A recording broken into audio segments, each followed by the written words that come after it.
مفتی صاحب، یہ قرآن شریف میں ایک جگہ بیان کیا گیا ہے کہ دشمن سے کیسے بات کرنی چاہیے یا دشمن کو اتنا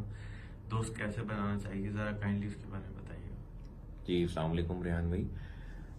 یہ بہت اچھا سوال ہے کہ جو لوگ ہمارے مخالف ہوتے ہیں یا ہم سے دشمنی رکھتے ہیں تو ان کے ساتھ کس طرح بیہیو کرنا چاہیے۔ تو قرآن کریم کی جو صورت ہے حمیم سجدہ، اس میں اللہ تعالیٰ یہ فرماتے ہیں کہ وَمَنْ أَحْسَنُ قَوْلًا مِّمَّنْ دَعَا إِلَى اللَّهِ وَعَمِلَ صَالِحًا وَقَالَ إِنَّنِي مِنَ الْمُسْلِمِينَ، کہ اور اس سے بہتر کس کی بات ہو سکتی ہے کہ جو بلائے اللہ کی طرف اور نیک اعمال کرے اور یہ کہے کہ میں سر تسلیم کرنے والوں میں سے ہوں، یعنی اسلام قبول کرنے والوں میں سے ہوں۔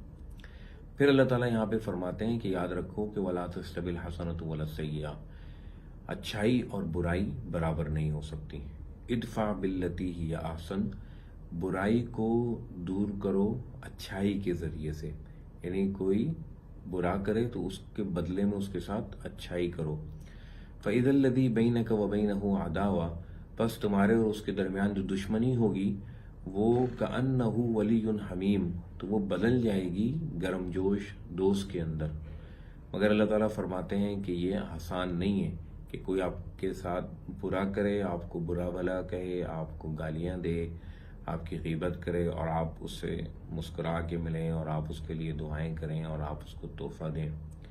تو اللہ تعالیٰ فرماتے ہیں وَمَا يُلَقَّاهَا إِلَّا الَّذِينَ صَبَرُوا، یہ انہی لوگوں کو حاصل ہوتا ہے جو خوب صبر کرنے والے ہوتے ہیں۔ وَمَا يُلَقَّاهَا إِلَّا ذُو حَظٍّ عَظِيمٍ، اور یہ ان لوگوں کو حاصل ہوتا ہے کہ جو بڑے ظرف والے ہوتے ہیں۔ وَإِمَّا يَنزَغَنَّكَ مِنَ الشَّيْطَانِ نَزْغٌ فَاسْتَعِذْ بِاللَّهِ مِنَ الشَّيْطَانِ الرَّجِيمِ، اور اگر تمہیں شیطان اس کے بعد کوئی ورغلائے یا بہکائے یا تمہیں جوش دلائے تو تم اس سے اللہ کی پناہ مانگو، اس شیطان مردود سے جو کہ دھتکارا ہوا ہے۔ تو فرمایا کہ یہ جو بدلہ لینا ہے یا برائی کے بدلے اچھائی کا جواب دینا ہے، یہ کوئی آسان چیز نہیں، اس کے لیے صبر بھی چاہیے اور بڑا ظرف بھی چاہیے اور بڑا حوصلہ بھی چاہیے، اور شیطان اس پر غسائے گا کہ نہیں، کیا تمہارے منہ میں زبان نہیں ہے، کہ تمہیں جواب دینا نہیں آتا، کیا تم بدلہ نہیں لے سکتے۔ تو یہ شیطان جو ہے اب تمہارے دل میں وساوس ڈال رہا ہے، تو اب اس وساوس سے اللہ کی پناہ طلب کرو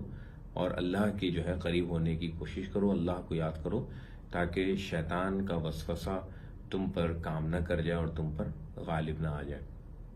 تو اس کی مثال ایک دفعہ میں نے بہت بڑے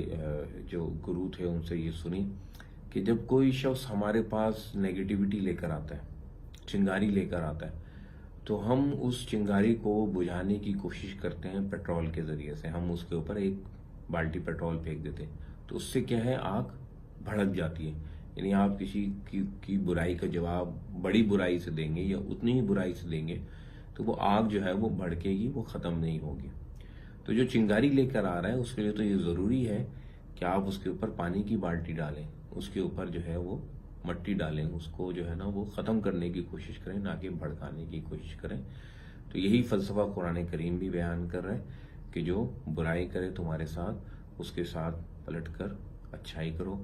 بے شک یہ ایک مشکل کام ہے، مگر اگر اللہ کا دھیان ہو، اللہ کی یاد ہو اور اللہ کی طرف انسان متوجہ ہو تو شروع میں آہستہ آہستہ یہ مشکل لگتا ہے اور پھر آہستہ آہستہ یہ آسان ہونے لگ جاتا ہے۔ بہت شکریہ۔